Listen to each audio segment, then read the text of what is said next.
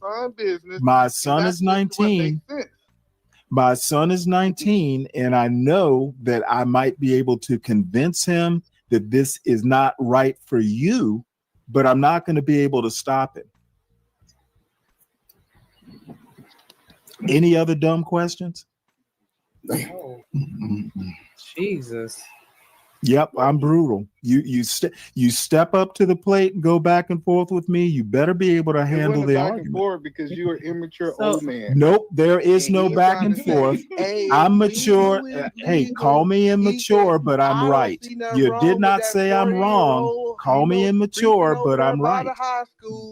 Call me immature, but I am right on the merits of the So do argument. you think that's better Do you think that it's better to date somebody with an age gap like that? Yeah, he No, like that it's weird not. It's stuff. not. He's an It's advocate unusual. for that. I'm telling y'all. Is there he's any a weirdo. benefit? Okay, No, What does the probably older not. person benefit from that? I'll stop me. Well, I mean, I think the older person gets a young, fresh body. What I'm saying is that you cannot stop it. You have to use you have to engage that 20-year-old's brain and convince them, because you're not going to be able to stop them. You So got to that's the only convince person them. that you'd be focused on is the younger person and convincing Yes. them, but you wouldn't Yes. have anything to say to the older person because of the simple fact I would say, excuse me while I talk to my son. Wait in the next room, or we'll call you later. I wouldn't be arguing this in front of the partner or potential partner. That's a one-on-one conversation with your child.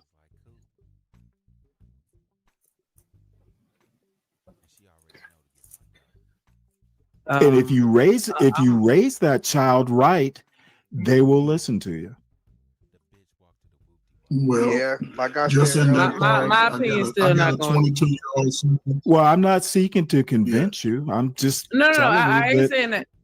I understand that. I'm just saying, like, yeah, you stretcher. But Shanika, that's the problem with when you dudes who present a actually think problem the like way like this. he There's thinks, so you many shouldn't even try to talk to permutations. It's him. hard to argue it. That's why I start with, is it They're the legal? ones who justify it. Listen, anybody who's justifying I'm not it, justifying Shanika, it. you are justifying it.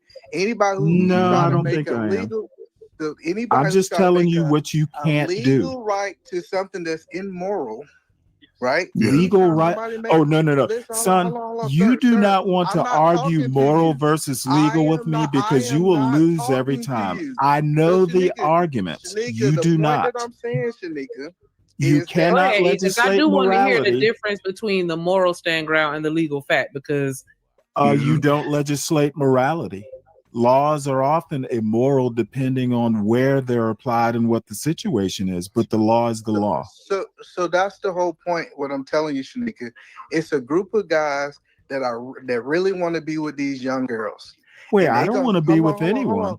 We saw simply when we dropped. Okay, that what I age down need to you to do, 16, there's sir, a I'm group not of guys, talking and to I'm you. not talking I'm about not Stanley. talking to you. I don't know why you want to include yourself in my conversation. Because with I Shanika. can. So the whole point that I'm trying to It's help a you word. understand, what I want you to understand, Shanika, like the reason that they stopping at 20 and stopping at 18 because that's the age.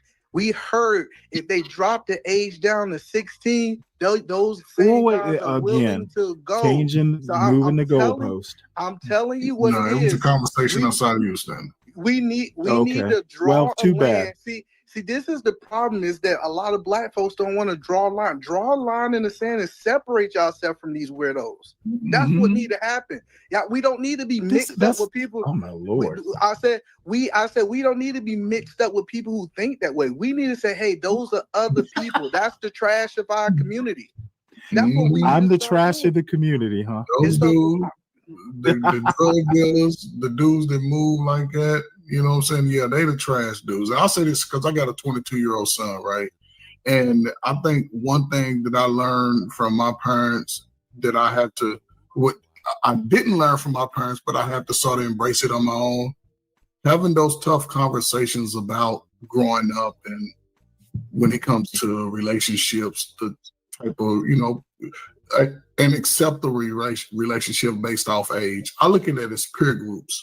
You know, I was in high school, everybody 4 years above me, 4 years after me. That's pretty much my niche where I've always focused at. Now I would go 7, 8 years, but it'd have to be, I'm 35, she's 28, something like that. It wouldn't just be I'm 40, 48, and I couldn't do it. There's nothing that I could even talk to a person like that about. But Coach Ferd, what we talking about is the guys who failed, who couldn't get women of their age group, and so now they try to go. Listen, these ain't dudes who were successful like you, who went out and got women, who was successful at attaining a wife or attaining somebody in their age bracket. Guess what? The women in their age brackets thought they was losers. And so what they did is they said, let me go find somebody who don't know no better, and I'm going to find somebody 20 years who's green, and try to, like she said, groom them to be the woman that they need them to be. It is weird. And we can say it's legal. We can say all those things. The crazy part about it, he still ain't acknowledged that it's weird for a 40-year-old to date a 20-year-old. I didn't say weird. I said unusual, but it happens all the time. 20-year-old age gaps happen frequently. Stop acting like it doesn't happen, and stop acting like it's weird. It happens quite a bit. That shit weird to me. Exactly. That shit weird to me. I just don't understand. Yeah, well, everything. You know what? What I suggest you do, Ferg, is you get your head out of your ass and live in the real world. We don't live in Ferg. You live in your own world. The rest act like one of them old women they talk about. You live in your own world. Stay in Ferg's world. But not everybody lives like a Ferg. You see, I see that drip. Not like Ferg, but like a Ferg. He is so it's like he's an Italian. Hey, Drip. Yeah. You get. I want you. Hey, to Drip, this will understand be the last time you invite me up, right? Nah, bro, you couldn't fuck with it. You crazy. No, and they want us to accept this weirdo stuff. Right. Shit weird. You know what? Wait. The man said, you know what? Keep using the word weird for my entertainment. He said that it's not right. No, he did not say it was not right. He said it was unusual. He did not say it is unusual. Exactly. It's not something I would recommend to. It's not something I would recommend, but the reality is it actually. I don't backtrack. I don't ever come into an argument without thinking I can't win it. He's talking out of two sides of the head. Nope, I'm talking out of one side. He says unusual. It is unusual. You call what you're calling weird. I call unusual. So, like I said, hey, Drip. Like he said, he came up here, Drip, to prove a point, to advocate. No, I didn't come up here to prove a point. If y'all want to accept So wait. Hold on real quick. Shanika, look up the definitions of weird. What was it? Unusual and something else. What is it, man? Unusual and weird. Look up the word creepy. Look up the word creepy. Nah, Ferg, hold on. Oh, hey, I agree. It's creepy, depending on the 40-year-old and depending on the 50 or 20-year-old. And they leave with their bag, man. They gonna leave with their bag. Okay, but one thing I can say, saying that it's immoral, I don't deal with all that. A 20-year age gap isn't that unusual. We elected a man with whose wife is 30 years younger, so it's not unusual. It's not weird. It's unusual. But can we wait till she get 35 or 40, man?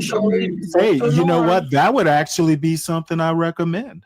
Are you ready to? I mean, I don't think that a 20-year-old should be getting married necessarily, but it depends on the 20-year-old.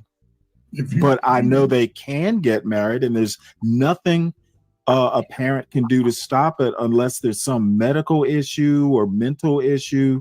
You know, if your 20-year-old is, has some mental disability, then yeah, that changes the thing. But if it's a normal 20-year-old, they're going to do what they want to do. What you need to do as a parent is reason with them. And if you raised your child right, and I'm assuming that's the case, they'll listen to their parent. But parenting stops when that kid is off on their own. You become more an advisor. Parenting is not the same.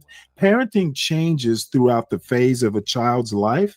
Once they've graduated from high school, and even if they live in your house, I mean, you can throw them out. You can go, hey, we have diverged. You need to go out on your own. But a 20-year-old is an adult. Hey, Drew, if something is unusual, is just something that doesn't commonly occur. If something is weird, is odd or strange. Okay, well, I think unusual is the right word. Listen, I said, y'all wonder why the black community is in shambles. The black community isn't in shambles because 20-year-olds are marrying 40-year-olds, sir. I said, y'all wonder why these are our elders who's supposed to be leading us and giving us wisdom. No, that's not what elders do. They do that for their family. They don't go out and give. They don't go out and give panels wisdom. Coach Ferg, Hey man, I can see you, man. Well, that Coach Ferg's job is to give us all wisdom. Mine isn't. You see this, Coach Ferg? I'm so happy. I'm not a Ferg. I don't just give advice. Born in the 80s, crack baby. Born in the 80s, crack baby. Now see. Shout out to the heroin era. But Coach Hey, Ferg, that shit was right on time, right? I said, Coach Ferg. I thought iron sharpens iron. Nah, But he then when said you that have is men that's just responsible. like, hey, it's legal. So, do what you do. I can't stop you. All I could do is try to convince you. That to me is just disheartening. Yeah, use your words. Seems I like said, how are you going to force a 20-year-old Yeah. to do something? Coach Ferg, you see, With my left and my right fist. I Either love man, come I on said, now. Put up their Coach ass. Ferg. Like I Coach said I Ferg. can Oh see my either goodness. man. I grew up See, in a that's family just where you never too old to get your ass whooped. okay. Well, I didn't fighting grow up on in that kind of family, so I'm at a Oh disadvantage. Lord. Hey, hold on, y'all. Let me bring somebody up real quick that's gonna make the conversation just a little more spicy. Oh, he the man. Yeah, and I backed that shit down real quick.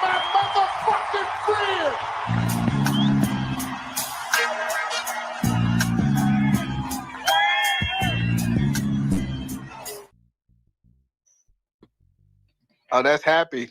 What up, ADS in the building? Oh no, that's What up, Shanika? What up, Drip Show? How y'all doing this morning? What's up, Yeah, man? it's morning. Yes. What's up, man? so. What up, Coach Your Ferg? ears was ringing. Hey, Coach Ferg. I'm listening, man. And then like people ask this question. It's like, why don't you just listen to people who don't got resorts and the people that don't got the fruit on the tree? I'm telling you, you will be led to the slaughter listening to some of these men. I'm telling you, Coach. I agree. Ferg. I agree. No, I agree, man. That's I'm why gonna I'm let y'all saying. guys argue or why it's legal. He's the lawyer. And I'm gonna help y'all. I'm gonna let y'all guys go back and forth to justify. Oh, why good. this- Another why one to destroy. So like, Oh I'm my gonna let God. y'all go by and I justify. wish no, I why never this brought this up happening. yesterday. No, either man. No, man. Listen, man. I I need either lawyer. wish I had never started this conversation yesterday because it's taken life and it has been hell to deal with. I've been on panels fighting my ass off yesterday. Well, I'm for peer survival. I'm actually happy you did it because we need to draw a line in the sand and see who people think like this, regardless of how if that's what you meant or what Think you like what? Can you be Yeah, specific? we need to fucking draw a the line. people who think at like weirdos. Let me say that again. Okay, well, yeah, say it again so I can shit on your point again. So the point, LES, is that it was great because we thought the biggest thing is when you bring a contentious conversation like this to the light, it starts showing you like, hey, check this out. First of all, I need to make sure that I'm watching who come around my daughters. I need to make sure that I'm putting a protective layer around my daughters because they gonna justify why some 40, 50-year-old man showing up to the house just because it's legal. You know It's what I'm saying? 40 and 50 I'm gonna now. let y'all go ahead Okay, and well, talk about nobody's it. saying. Let me take it. I I'm said gonna it's start the legal. I conversation. said you can't stop them. Those are two facts. What you believe really has nothing to do with my point. I'm saying they can do it, and there's nothing you can do to stop them. And then LES, the funny part about it, you got a 60-year-old man don't up here trying talk to to prove the point. don't talk to He's me. trying Talk to prove- everyone else because you know what'll I happen if you tried to talk to you. You me. didn't want to have a conversation. You just No, wanted to keep I doing don't what have you- stupid Exactly. conversations. So exactly. I do. LES, I the don't point care that I'm what you telling bro, believe. See, yesterday I was upset now with see, you. this is why I was don't so like upset coming with up you, to brother. I these ain't gonna lie panels to because you. I people was want to upset talk with about their feelings when and what they when I would do. actually They thought don't about want it, to brother, stand on facts, when I and thought it's about so annoying. I said, so I when I don't thought come about up and what you talk with said, people like Eat a Man because don't they talk to me can't then. You the deal one with trying to talk to facts. me. It always has to be LDS. what they think is weird. Who cares And what you think? So the one thing that I learned, And your 20-year-old daughter is wouldn't care what really you thought simple. and probably doesn't now. So the point that I was telling you, LDS, is this right here. I was so upset with you yesterday, brother, but I thought about it. I said, this space needed this conversation. It needed these weirdos to come to the front of the congregation so we could hold them accountable. How right? is it weird when it's legal? I'm not in your fucking church. Well, shit, we gonna set you in the back. So you Hey, gotta do bring it them because up to then I can go back to sleep. We'll set you in the back. Yeah, Man said he gonna go back to sleep. We gonna set him in the back. We gonna put him in After the about we gonna 7 to 8 hours of fighting about this on panels today, You know what? kinda- You spent 8 hours with people who don't know how to argue a point. It's legal. Everything else is your feelings. brother, I'm the one who brought that to light. I'm not your yesterday. brother. I don't call me brother. Stanley, I'm not your brother. Stanley, I brought this to light yesterday, brother. You brought the My brother would be smarter than this. Yeah, I agree with that too, Stanley. But this is the company that you got tonight, though. So you know, Hey, so you got the kind all of. I have to say I is thought y'all was on the same side. You thought we up was here and too want to until talk Stanley about turned your up on me. feelings, Like, he and said I'm little going to boy be your ass brutal. real quick. But he Damn, when he it don't first hit the end panel around though, here. ADS, when he first hit the panel, he said you don't talk to no 40-year-old man like he a little boy. And he just little boy the fuck out you. Don't. So I'm I'm just so trying to burnt out on understand. fighting, Shanika. I'm just gonna let it ride. I don't even care right now. It's 2:00 in the morning. If a nigga call me Yeah, next 2 I o'clock in kind the of morning, feel I'm the gonna go to same bed. way. Yeah, I'm gonna go to bed. Look at But hey, Take your change the kids, layout. man. Put them 2 on one side and put us 4 on the other side. So we damn. we need Yeah, to go this live. then I it need becomes Drip, I a need you to circus. make Take you next to the time bank. I'm up Lost here. the shit. I need you to make So there you go. now they gotta put fucking make a Hey, circus you of it. got the wrong one. You got This one is over here why by I'm me. not You don't doing supposed this anymore. I'll just There you Hey, go. Edie, man, my how own you goddamn doing? I was panel. gonna say, brother, keep me over there, sneak. Keep me over there, sneak. Let me eat bad. What that eat bad? This is how You see my petty ass gonna do it too. this is what the community need to look like. It needs to look like us, and we need to look like them. And you know what? I don't want to live in your community. I want to live in a community of adults. Well, there ain't gonna be no 20-year-olds in there. Somebody in the chat called it moral mudslinging. That's exactly what it is. Oh my God, man. Protect your And kids, then, man. Come on, hey, father, step up, man. Shanika, and the man It's supposed always to be the the leader. ones who lose the man's argument supposed that to talk set the so standards. much. The funny part about it is we supposed to be the leaders. We supposed to be the standards. Okay, And the funny part about who is we? I'm not your leader. You're your leader. The funny part about You it need is a they leader. want women to submit See, to that's the them. problem with our community. We need Hey, leaders. Shanika, they We want women can't to think submit for to them. ourselves. We need a leader to tell us how to think. You see that We need they want you a to Coach submit to them, Ferg to Shanika. tell us how to think. That's You the see that, problem. Shanika? When I was riding my Oh, Jeep God tonight, damn you it! know I'm what gonna song go came on right tonight, in on Shanika? what I think the problem is. You're telling us what you think the problem is. Now I get to tell you what I think. Too many eat a man who want to talk about weird but can't deal with facts. That's why our community is the way it is. Whatever you think, it's not 20-year-olds dating 40-year-olds. That's not the I just want to problem. understand. I just want to understand the reasoning behind you not seeing the point in having a conversation with the grown man. I don't that think wants to date there's a your point. daughter. The point is you can't stop it. The best you can do is point to the daughter what the problems are gonna be. So do Okay, you but think if she that- said, Go ahead. I'm sorry. if you can't, you got to know that you're talking to an adult. Even if she's your daughter, she'll always be my little girl. Whatever that stuff is. The bottom line is she's an adult.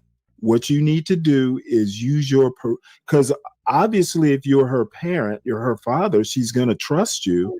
So, if she trusts you, then you'll be able to talk her out of it. So do you believe that men should hold other men accountable or no?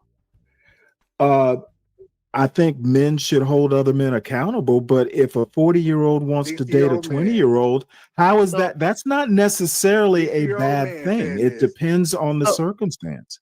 60-year-old man. Okay. Okay, son, you really want to go with my age? I'll teach you a thing or two because I know a thing or 60-year-old two. man said that he supposed to hold man accountable, but it's gonna be a man come to his Okay. house to get his Okay, daughter. accountable for what? He's doing nothing illegal. He is doing nothing illegal, and I don't even think it's immoral. So that's the only time that you hold other men accountable is when they're doing things. I don't. You know what? We're changing the argument. Have we moved on to another argument? That's how conversations on YouTube work. I mean, Okay, I feel like I don't get involved in a lot of conversations on YouTube because most people don't know how to argue their points. That's why I don't do a lot of this. I'm just trying to. Don't tell me what I'm doing, son. He's not holding no man accountable. Okay, eat a man. From what I'm hearing, you argue from the heart and not your brain. Start arguing with your brain, and you might actually sound less crazy. He can't even. He's not even going. Gentlemen, remember, you have no idea what I can do. Nobody's doing anything to anyone. Right now, I feel like I'm punching down. Okay, keep punching down. I just want to understand. I am going to keep punching down because you make it fun. I just want to understand with regards to men holding other men accountable, right? So it's really only you guys only really step in for legal things. Like y'all don't hold each other accountable for things that are immoral. Okay, so a 40-year-old marrying a 20-year-old or having a relationship with a 20-year-old is immoral? No. I'm asking a separate question about accountability. Oh, so we've moved on. I gotcha. It depends. I mean, you can't hold everybody accountable. Is it even your job to hold people accountable? That's what I'm asking you as a man. Is it your job to hold other men accountable? Because it sounds like no. It is not. I have a take on this too. I'm not a police officer. I'm not a preacher. I don't just walk down the street holding people accountable. It's not my job. ADS, do you hold other men accountable? The best you can hope for is verbal correction, right? Well, this gets rather interesting. interesting. Has to want to be held accountable. He has to bring himself before the council of men, tell him what he's done in sin, and then from there, the men hold him accountable, right? But in today's age, it's more about verbal correction, like the shaming and stuff, guilt, stuff like that, which is very effective because it will get to you after a while because you got to see the other person's perspective, right? But for the most part, though, I mean, accountability, unless it's something egregious, men normally, it's a territorial thing, right? Men don't come at other men because of the threat of violence, that type of stuff, right? So for the most part, verbal correction, but if you're talking about discipline, like I've literally seen in the military when I was in the Navy, I saw a grown man get a whipping with a belt. A grown man, a 30-year-old man got a whipping with a belt by some of my shipmates. They took him and they just whipped his ass. Oh, what a blanket party? Yeah, something like that, right? Pillow party. I was in the Navy. Whipped his ass. It explain it now. So when they say iron sharpens iron, who the fuck are they talking about if it ain't the men? No, Shanika, listen. They're talking about iron. They want to hire. They want to listen, Shanika. They want to hold y'all women accountable, but they get scared when it's time to hold these men accountable. Be careful. Who is they? Shanika, who is the they you speak of? Actually, the premise we were talking about earlier, a couple of days ago, were the women. And I'm the one who put it out there about the accountability thing, because we don't need to be. The best you can hope for is some verbal correction in that instance. And keep in mind, this is an adult woman here, just like that's an adult man, right? They deserve their respect. If you're going to lecture them, at least make sure that it's beneficial to, saying something going forward, right? Or something of value. But just, listen, I understand when men don't understand holding other men accountable, right? Because they really never been held accountable, Shanika. Give me an example of a man holding another man accountable. Shanika, I understand. Like when you know a man that is not taking care of their children. Do you really? Is there a relationship? Are they brothers? You don't just walk into somebody's house and start holding them accountable. What about a man that's putting his hands on his spouse? You gonna be like, hey, that's your marriage. Call the cops. Call the cops. It's their job to do it. You don't be walking up on somebody's porch. This isn't the movies. I'm saying if these are people that you still not gonna say anything. You're gonna let the police handle it? If you know them, if you have that type of relationship, sure. Shanika, I've actually had something similar happen before in the past. I had a friend that lived down the street from me. I mean, me and him were real cool, right? Straight dude. But one night he got super drunk. I mean, super crazy drunk, right? And not only did he beat the girlfriend, he beat her boyfriend. And my girl at the time, she ran down the street talking about. Okay, this story is gonna become kind of my point, dude. You don't be a hero if you have your own family to protect. This is gonna be. I will leave probably in the next 5 to 10 minutes here. These motherfuckers want to make some weird iron sharpens iron argument. Motherfucker, if you have your own family, why on earth would you risk your health if you're supposed to be taking care of your family? And there are going to be some dynamics here. And shout out to ADS. He kind of gets it right, but this motherfucking like I'm a man, I'm a black man, motherfucker. It's so ridiculous. Again, there might be a topic one day that I'm interested in, but I'm not doing this goddamn shit soon. I'm going to stick to my panel where I can control the stupidity. I was disappointed, quite frankly. About, you need to get up and go do something. I said, right now, we just need to sit back, relax, and call the cops, right? We don't need to be out there. But she ran her ass out there, and she called herself defending, the woman, right? So she gets beat up. So now I got to put my pants on at 3 o'clock in the morning and go out there and handle this nigga. Did you fight him? Yeah, I did. I ended up fighting the nigga. This is my nigga, man. No, nigga, what you talking about? I don't take no L's like that. See, niggas think because I'm see, smart, this is the other hands. fucking thing. Why does the N-word does the using the N-word make you authentically what? Horrible arguments. I'm not doing this again. Motherfuckers, this is like a less traumatic version of Bomb Cherry. I'm not doing this shit again. Dave, I need to control these goddamn situations better. I shouldn't have even gone up there. I think my takeaway is I'm sad for fuckers who are this old talking this stupid shit, not quite understanding that where the fuck do y'all live? And wherever it is, this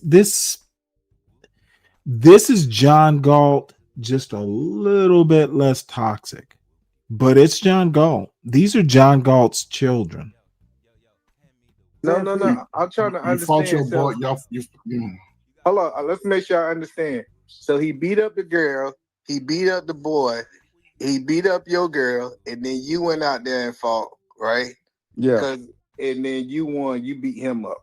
I mean, I got the nigga subdued, right? And the cops showed up 10 minutes later? So he ended up going to jail for it, which really made me even more upset because I was telling her that, hey, I can't protect. I think in that situation, you failed to protect your woman. I told her that this the minute you walked outside and I told you to stay in the house, a you put Deacon yourself Dave at risk. Wonderland. Because that nigga had a gun. You still failed to protect your woman. If that nigga would have had a gun, I know you want to keep telling the story. Do you acknowledge you failed to protect your woman? Actually kind of understand this no, now. I don't, It is normal. It's not a normal. I and when need you to take give your ass some outside, sort of when you dude, forgo if this my is protection, normal, let them be normal. My cape don't work. It don't work as well unless it have to. And then when I had to put my pants on, in the chat. Nigga, I didn't want to go out there and do that shit. That's crazy that you let your woman go out there by herself. Go out there first. There you go, first. Yeah, she didn't want to go out there and do something. No, I'm just saying she was. I mean, it depends on who she was, But I'm just saying, if she was under my covering that day, I would have told her, if you don't sit your ass down, that's just me, though. I'd have been like, sit your ass down. Make sure. So, Coach, you're not going outside. I'm not by herself. Come on, man. You don't disrespect me like that. I'm You just gonna trying let to your figure wife out. go out there? I'm confused at this point. I'm trying Hold to up, hold up. understand Are what you y'all gonna let guys your got wife going go on. out there and get my hold up? Would you let your wife go out? Now listen to this dumb motherfucker. Now this is Coach Ferg is like the elder. Everybody listens to this dumb motherfucker. Look at his is it aggrandizement and self-aggrandizing photo. Everyone's pointing at Coach Ferg with the sunglasses on, and this is like the head YN. This motherfucker is literally the locus of stupidity. Everyone's pointing at Ferg, and this motherfucker is acting like he is the Pez dispenser of good. He is the he is the old YN Pez dispenser to the YNs. He's giving them motherfucking candy, and it's easy to chew, and it's a little tart, little sweet. This motherfucker is literally an idiot. Absolutely not. That's what I'm saying. Like, we gotta acknowledge that he failed to No, protect his wife. not doing Yeah. that. I'm not hopping stupidity. I Let him suspect acknowledge either that. lawyer is confused a lot during the day. Me too. I mean, if you forgo my protection, and I So, tell you, so ADS, here's the question I want to ask you, because I like to know. Now look how at this old are you motherfucker. now? Look at the wise man Ferg scratching his chin. He all of a sudden has a camera on, like this motherfucker is the smartest Negro on this panel. Dude, I just assume when I walk onto a panel like this, I'm the smartest motherfucker in the room because I simply am. I'm sticking to my show. I'm not doing burner accounts. It'll take me a month to recover from this fucking dude. This is Dave's gonna love this. This is a slave ship, motherfucker, and I'm gonna jump overboard. This was going on. 33. 33. Okay, so you were still playing. Look, do you consider yourself? I did still not playing little control boy it games enough. with women? No, not at all. At this point, put it this way: if I'm with you, and if I ask you to do something special of that significance, and you forgo that, even if nothing happened, I'm likely going to want to end that relationship because I can't trust you. That you trust me enough to take my word. Well, why As a did you man. go out there? I don't understand. Her girlfriend got beat up. We were all friends. I said, why did So you you go out there? boy got Hey, into hold a on, fight hold on. No, this is an important question. If she abandoned your protection and went out there to get beat up, I'm trying to understand, why did you go out there? Emotional. Once I saw her come back and she was crying, that was enough She to had a piss black me eye? off. No scars, no wounds. She was just crying. Mister. So is that something that's uncommon? Like, was that an outlier, or like, can I say that women that are in their 20s can be are commonly submissive enough or malleable enough to where they actually follow your leadership? Like, is that Now, see this, Shanika's smart, but she's under this weird spell of this leadership. Oh my God, this is so disappointing. And hold on, tough guy. I need you up on this panel. We can move this in a different direction. And I hope we will, because I'm gonna be off of this bullshit. And I'll drop the link to the show.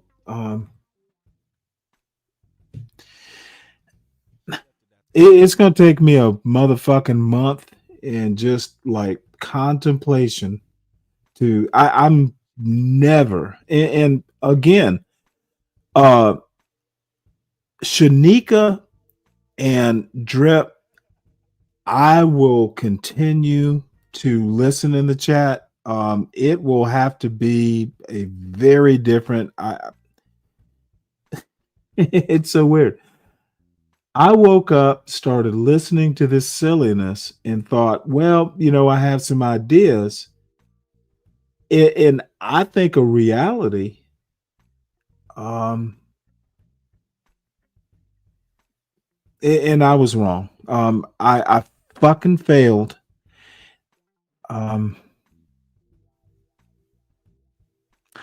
There's some problems with my performance on this panel. I should have done better. I should have motherfucking dominated it. Because I would think that the average 22-year-old ain't trying to hear shit you got to say. No, she's going out of them streets. She's out there fighting. Shanika, you got to understand. Listen to this motherfucking. I think in the chat, I called him a hood philosopher. Coach Ferg is a fucking fail. He thinks he is older. He's had more experience, and these motherfuckers are just like, he puts his hand on his chin, acting like the wise philosopher. Coach Ferg is a fucking musclehead, and I soon leave. This is just silly on my part. Would have sat down.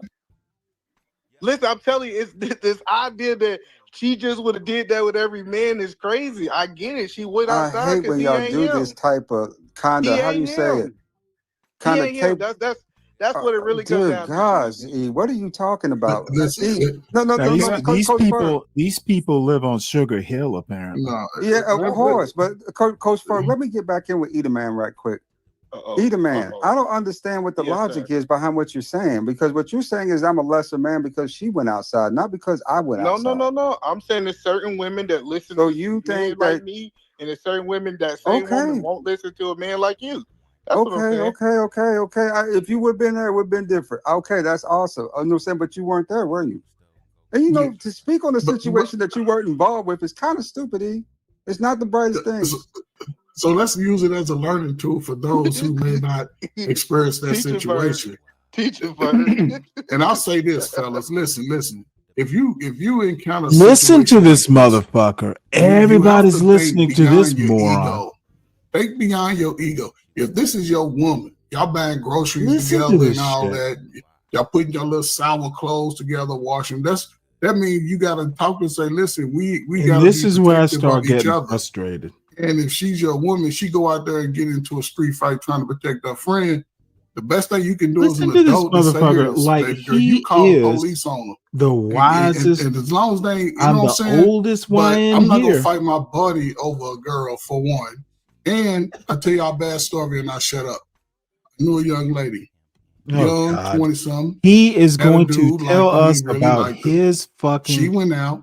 Toxicity. Went to a party. Of a youth. They went out as a couple. Went to a party. She saw a girl from high school. They get to arguing, to fighting, and the dude. All these motherfuckers are silent, listening to this ignorant son of a bitch's wisdom. This man has 75% burns from head to toe. I didn't even recognize him when I saw him again. Damn. Don't put yourself in those situations. Damn, it sounded like wisdom. You scared, go to church. Ladies, don't be trying to fight no damn man. He gonna try to hit you and knock your brain loose.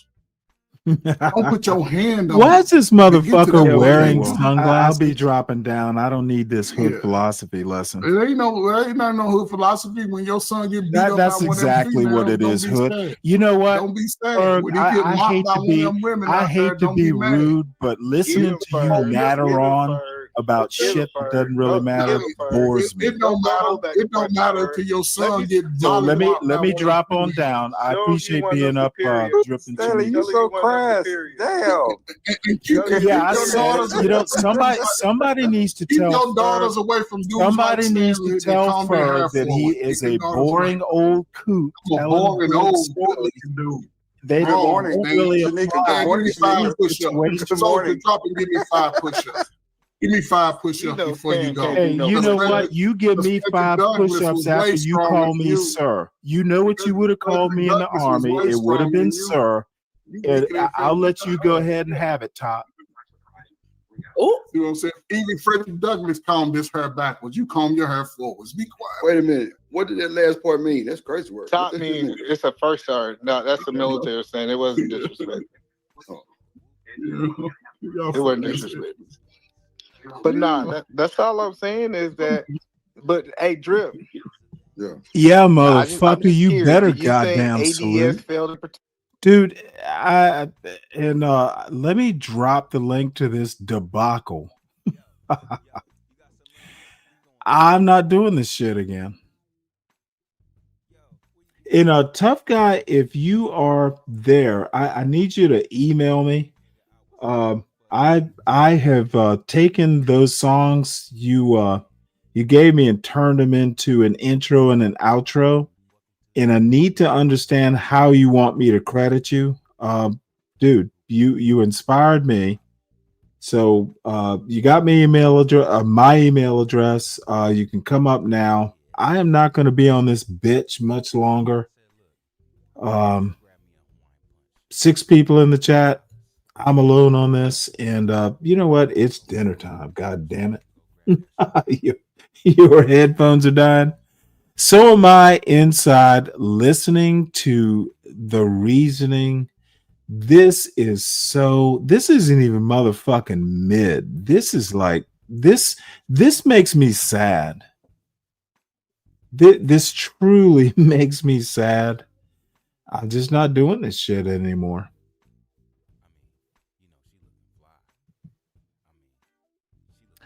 So, I am running out of shit that I'm even motherfucking interested in.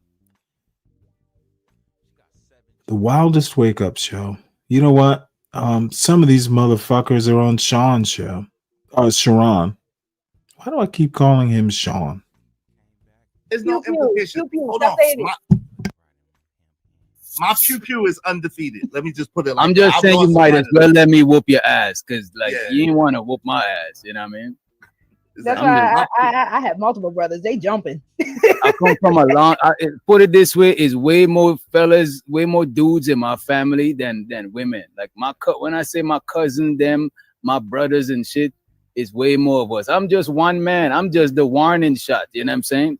Is a lot more other people gonna come after me type shit. Like the women in my family is protected for sure. You know what I mean? Now this is a funny thing, Witch Doctor. Yo, Sharon, you cannot talk about painting narratives, and you cannot talk about the stuff and go crying and whining. You throw a whole bunch of shots, you give a whole bunch of ad hominem attacks, and then when someone responds to you, then you want to cry and whine and talk about, oh, y'all keep painting narratives. Y'all painting narratives on me. No, you're the one painting narratives. You're the one with the stuff, trying to keep the stuff going. Just for the record, I want to point it out for the record. Let the record reflect. And let's go back to super chats. I'm having a conversation about the actual topic. I don't know. No, you're not. You put I'm unhinged in your chat, fam. Stop. You know we can see. We can see all. Hey Dave, how's it going with you? Stop listening to me. You know what? I'm gonna hard pass it too, and I also think unless I can find something rather interesting, I'm glad I looked at this. It wasn't as bad as I thought it would be, but it's not my finest work. I thought I dominated this panel. And then little Coach Hood nigga came up and fucking took it over with his sunglasses on. It's not the people I want to hang out with.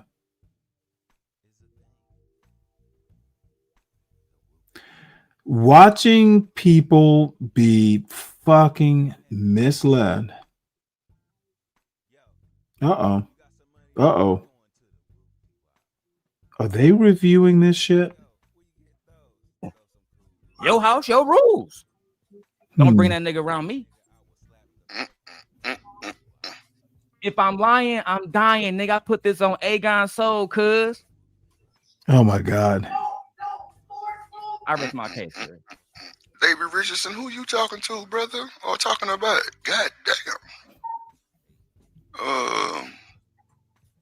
You say drip Because I seriously. didn't goddamn Shit, dominate. I'm just saying, bro, because like I don't know Lou. who none of these And folks with is, all due respect, whoever that person oh is, but shit. I'm just saying, like, if y'all supporting that shit, bro, you can't talk to me ever again. Did you, Lou? Did we watch this? Lou, did we watch the same video? So disrespectful. Motherfucker, these motherfuckers, I didn't like shut them the fuck up to listen to what I had to say. Dude, this is like, it's like basic critical thought 101. And I don't know, you know, maybe this is why people shouldn't smoke weed. So okay, I don't want to hear any of that. I don't hate them. I pity them. They can do better, and they might have to try.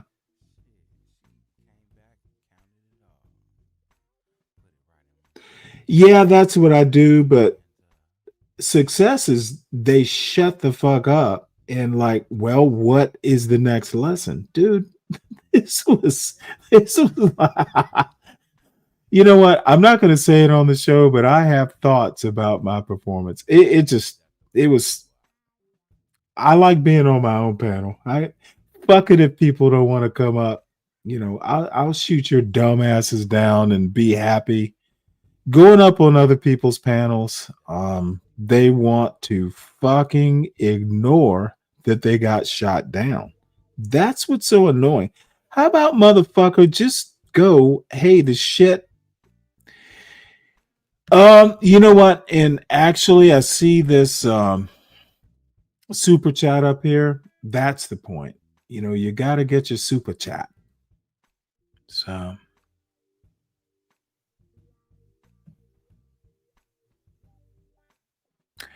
I'll get better at it, but I'm gonna be way more selective. And thank God I didn't go up. Yeah, motherfucker, I got cooked. That's why I don't like going up on other people's channels. I got my look. I don't care what y'all say. Y'all are just being nice. I did the best I could. And yeah, I'm a few beers in. My dinner's ready. Once this show is over, I'm just gonna fucking go to sleep.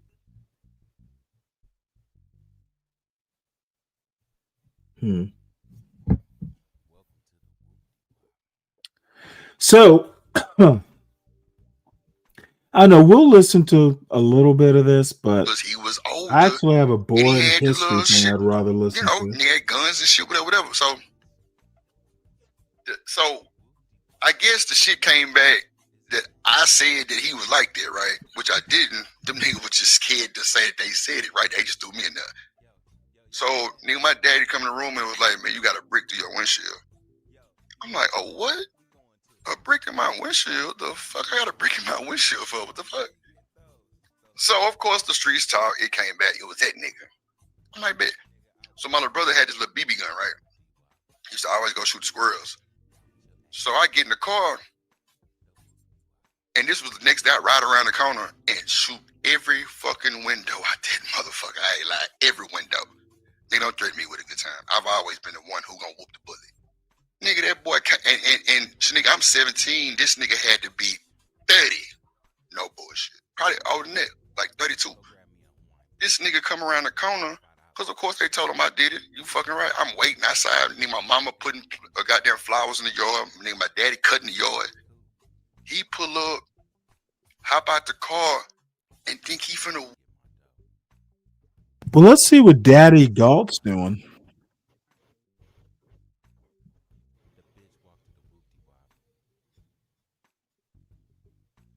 Uh-oh. Wait, hold it. Is this the John Galt show?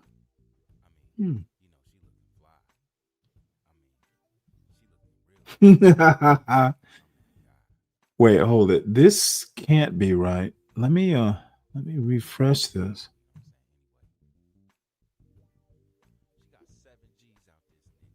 Oh my Lord.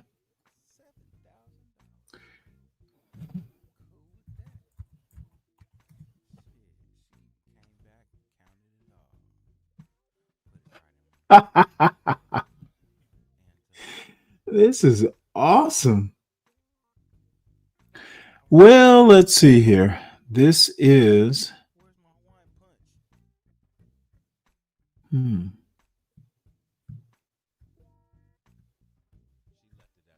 Well, this must be the end of the show. Let's see what's here.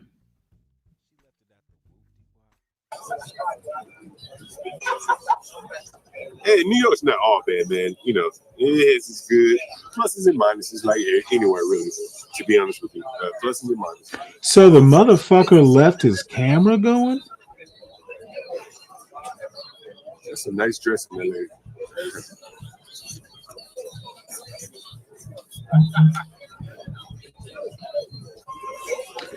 Sunrise, I'm a scorched earth kind of guy.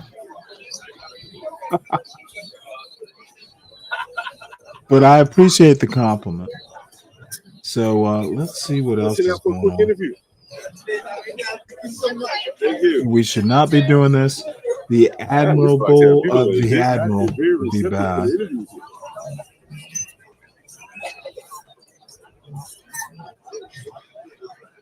Here's a guy. See if I can get this guy.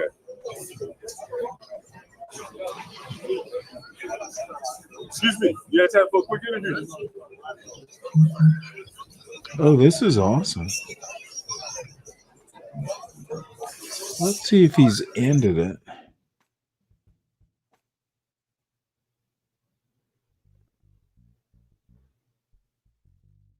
He must have ended it. So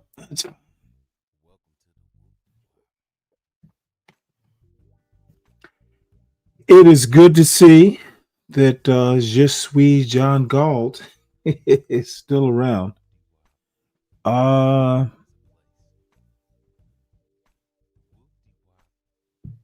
right, folks. If no one wants to come up, I think this has gone way farther than it should have. I came up here to just whine.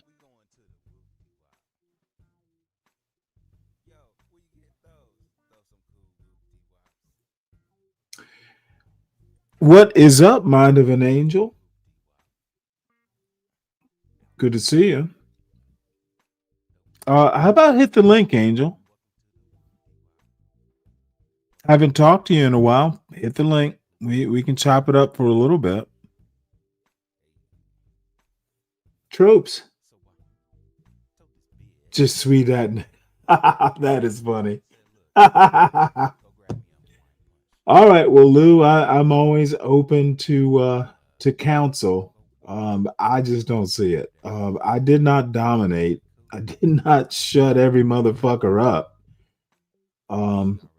I simply think that they are doing the same show they did yesterday. Oh, really? A sunrise? Motherfucker, I am black.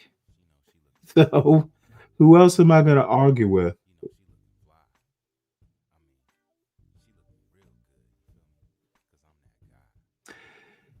Angel, don't be afraid. Oh, there you are. Cool. What is up, Angel? I was It is so backstage good. waiting. You know what? I was just, dude. I have just discovered. What, dude? It is so good to see you. Let me It's good clear to see you this too, space here. Stanley. So hold on one sec here. There we are. So what's been going on? What's new? Anything interesting? Not much. How you doing? Everything all good right. at home? I'm staying with my sister for right now. Yeah, everything good there? That's your home right Yeah, now? everything is good here. Excellent. So you tell me what's been going on. I can tell you what's been going on around here. I pretty much just been eating a lot of fast food. I've been eating Popeye's Don't do chicken. that. Let me ask you an odd question. Do you know how to cook? No, I don't barely know how to cook. I know how to cook a few things, but I don't know how to cook professionally. Oh no. I mean like home cook. No. Would you like to learn? I would love to learn. All right. Well, you know what? You have just given me an idea. Because you know what? Have you got my email address? No, I don't have your email address, Stanley. Can you put it backstage? I can. You know what? I got like a year's worth of like recipe shows, and you'd be the perfect co-host. You now I like cooking. I've been doing it since I was like, well, I've been doing it since I was a kid, but it started getting a little bit more complicated when I was about 25. And most of it was because, hey, you know what? I have nothing to do. And rather than sit around and do nothing, I live like a 10-minute walk from a grocery store. So I started cooking fancy shit, and it just became a habit. And there is a certain joy, especially if you're living with someone. I used to do it like, if I was home for a week with my parents, hey, let me cook you something. I'd go out, buy the groceries, and come back. And, recipes are so easy to follow. And, cooking is creative. It's something that, hey, you get to eat it. And you get to make other people happy too. It's an idea. You don't have to do it, of course, but you are probably, I think you'd enjoy at least getting the bug. Now, up to you, but shit, come up and let's co-host a recipe show. It'll give you something to do. What do you think?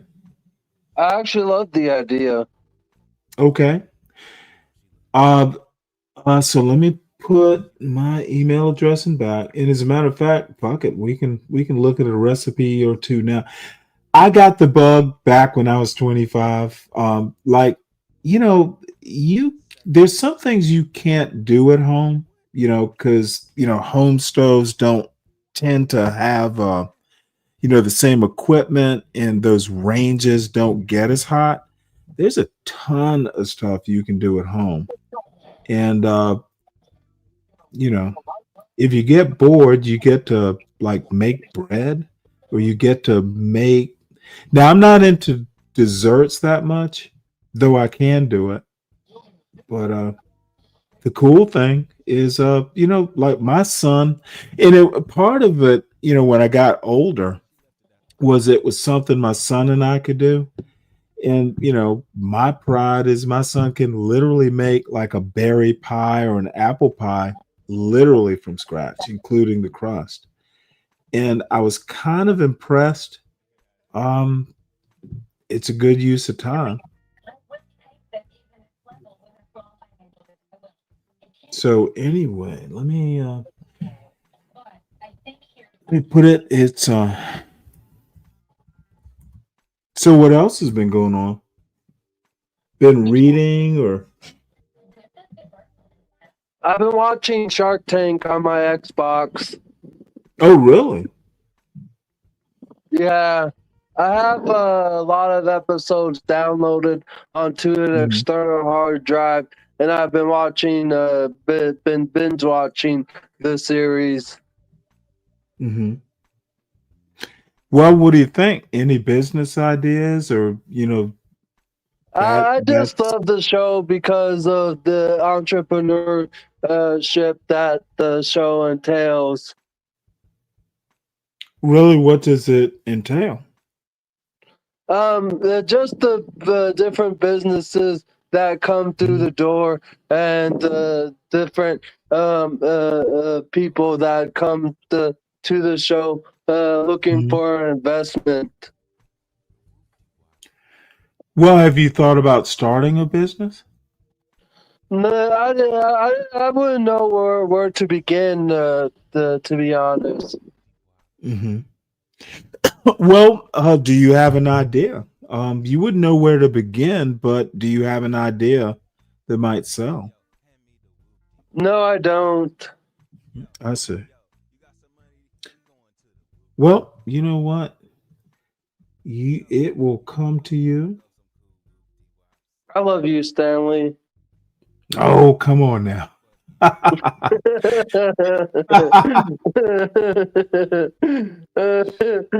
knew you would give that reaction, but I just love you as a friend. Well, no, I hope I assume that's what it meant. But dude, you know what? I'm an ornery old man. You know, too many people think I am just mean. And who was it? Of all people, it was American Man. Last night in Bob's chat. You know what? He said something that was the nicest thing. He's like, Stanley doesn't hate anybody. Dude, of course I don't. But you know, coming from American Man, you know what? He can be hard on people. And it was just, you know what? Fuck. The people that kind of rock with me. I am an ornery old coot. But you know what? I like the people I like. And you are actually one of them people. I'm always honored when you come up. You are a legend, Angel.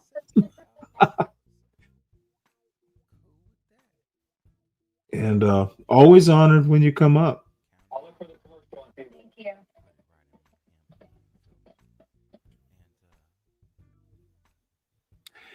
So, been keeping up with politics? Yeah, I've been keeping up with politics and current Ooh. events. Oh, really? Well, what do you think about the National Guard in DC? What do you think about what's going on in I DC? think it's a good thing that Trump sent the National Guard to DC because of all the crime that's been going on for the past several years. I believe before the National Guard was deployed to DC, there was 100 homicide happening within just this year alone, and so. The homicides was going increasingly high, and I just didn't think things could have gotten any worse in DC, but they have. And good thing Trump deployed the National Guard because now there's been 2 weeks with no crime happening, and crime is decreasing as we know it. And but it's just a matter of how long this gonna last. Yeah, the problem is it's not a permanent fix as of now. So it's going to be interesting to see where that goes. Because, a temporary fix, I want it to be permanent.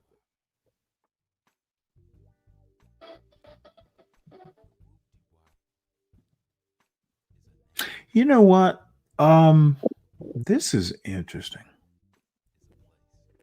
Yeah, it's me, Humble.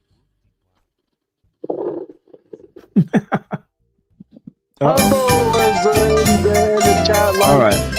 Oh, what's this? You know what? I have not made pita in a while, but I actually know how to do this sort of stuff. Well, there's a question for you. Angel is pro-Trump, right? Is that a question mark, Richard? I don't think that's a question mark. I think it's assumed.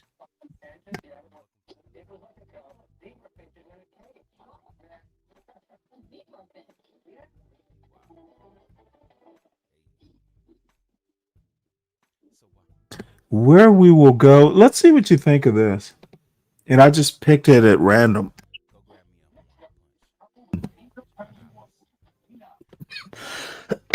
This is one of my favorite. I won't say ladies, but I just like her. And I'm a big Greek food fan. So what I need to do is go here because I want to make sure. All right, let's see what she and I don't even know how old this is. Them in the oven. And I'm also going to teach you a few do's and don'ts, more like hacks, on what not to do when you're making pocket pitas. Because in the previous episode, when I taught this recipe, I'm using the same exact measurements, same exact recipe. I got a lot of comments from people that were very successful with making them, and then And some just people bear said with that it. half It'll made in a actually pocket, be half interesting. didn't, and Let's some of you test even out said that there a weren't any cooking pockets made, recipe. but they were super delicious. If there are no pockets made, then it's not going to be a pocket pita. It's going to be a flatbread. And this recipe is designed to be super fluffy and soft, whether there's a pocket or not. But if you did click on this recipe, you want there to be a pocket. This recipe is the best recipe that I've ever tested and tasted. And ever since I made it, ever since I created, I have not bought a single piece of pita from outside because they just do not compare. Once you make it, you'll know what I mean. Let's begin by making the dough. All right, so we're going to begin with the starter ingredients, and I have some whole milk, a cup of whole milk. You want to make sure the milk and the water are at room temperature. Why is the Now I whole have to milk say clear? this is hold on one sec. 2 teaspoons of sugar. Why is whole milk clear? I don't know. But I was about to say I do not make pita with whole milk. It's a Greek thing. And excuse me. They're funny things. Usually it's just something like water. I've never seen anyone make it with milk. I probably wouldn't, but you know what? Maybe I will now because I got half a gallon of milk I need to use before it spoils. But let's go back. Clear milk. Let's have a look. And ever since I made it, ever since I Oh, by the way, now it's possible if you freeze milk, and you actually can do that, the water and the solids separate. So let's have a look. Could be she thawed out some frozen milk. And I don't recommend freezing milk. Don't buy more than you can drink or use. created, I have not bought a single piece of pita from outside because they just do not compare. Once you make it, you'll know what I mean. Let's begin by making the dough. All right, so we're going to begin with the starter ingredients. And I have some whole milk. Yeah, a that's cup of water. whole milk. You want to make sure the milk and the water are at room temperature. A cup of water, 2 teaspoons of active dry yeast, 2 teaspoons of sugar, and a tablespoon of all-purpose flour. Just mix it all up, and after about 8 minutes, it should have activated. Just a note here, she is probably doing it the right way, but you can actually not do this. If it's dry active, it will work. Assuming the yeast isn't dead. If you buy dry active yeast, you don't have to bloom it like she's doing. Know it's active when a cloud is formed on top. In the meantime, we're going to put together our dry ingredients. That's 4.5 cups of all-purpose flour, or 648 grams. And I like to use an inexpensive kitchen scale for this. And we're going to add 2 teaspoons of salt to this. And I'm just going to whisk it all together. So go ahead and add 2 tablespoons of olive oil and the flour mixture.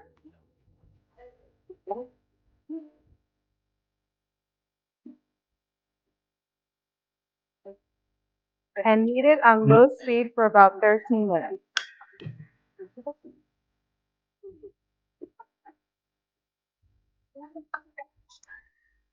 You know what? Actually, I recognize this music. I better mute it. I had a couple. Uh, that literally, I bet it's copyrighted. No one listens to this sort of Greek music, but Cover it with plastic wrap and set it aside in the warmest part of your house until it doubles in volume, which should take about an hour or so. So one thing that you want to keep in mind is that you want this to rise properly. That is key in creating soft pitas. This is a very light dough, so set it aside and it should rise between 45 minutes to an hour. If you use my dryer trick, it's probably going to take 45 minutes. If you set it aside and it's fairly comfortable in your house, it should take about an hour. Once it rises, punch it down, and then it's time to separate it into pieces. And we're going to cut it into 10 equal pieces. So I like to cut it in 2 equal pieces first and then roll it out a little bit.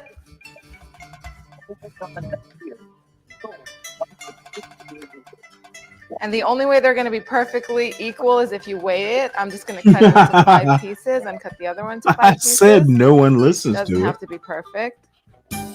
but I bet it is copyrighted. This sounds like something from My Big Fat Greek Wedding.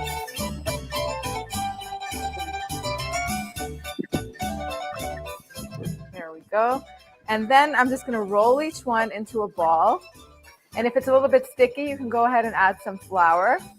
So if you roll it out using the palm of your hand to kind of cup it, it helps create that round ball shape.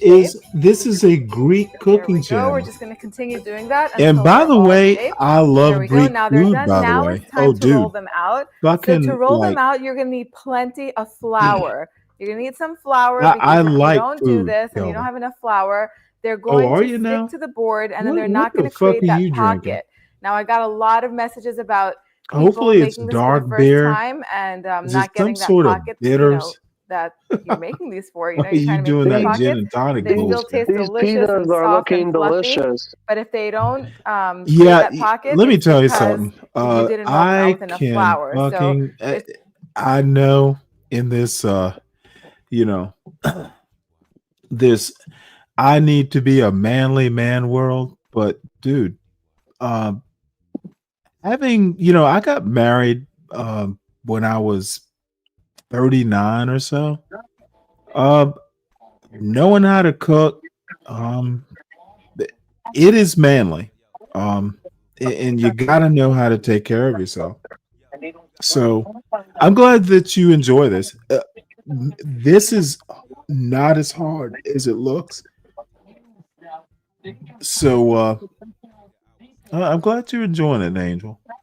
supposed to move around easily, just like this. If And you see can how literally make I'm this at rolling it with home. the rolling pin and I'm The turning milk it a is little bit, optional. and it I have doesn't to get stuck to one the of these days. board, I'll try it then with that milk. pocket I've will literally form. never And I'll do seen one the wrong way, so that anyone way do you it can with milk. understand why, how the wrong way is to do it, so that way you don't do it that way. So keep turning it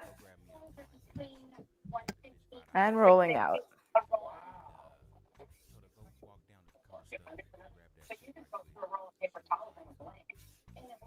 And about 6 to 7 inches in diameter is good.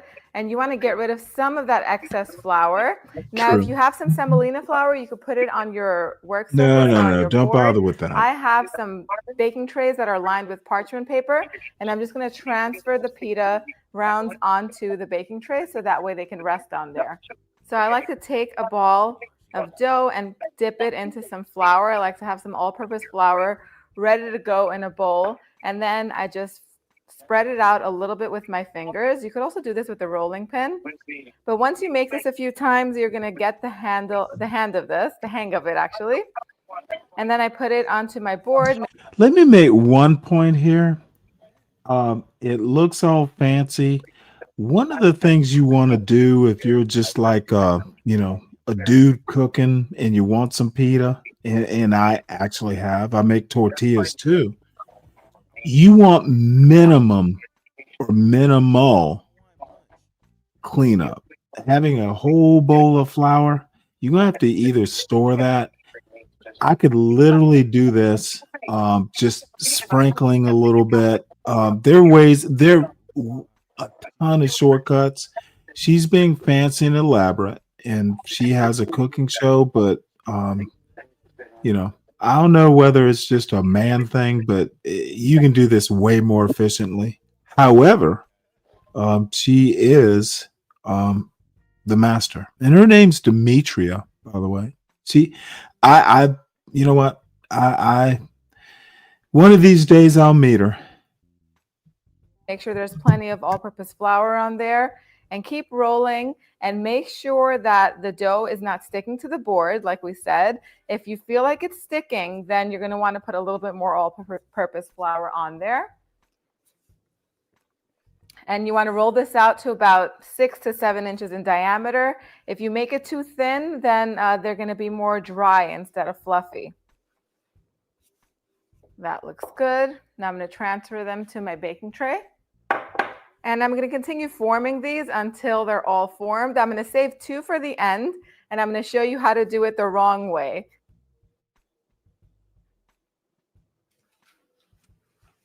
So once you have 3 on a baking tray, that's pretty much how many are going to fit. Go ahead and cover them with a clean kitchen towel, and you're going to want to set them aside for 30 minutes.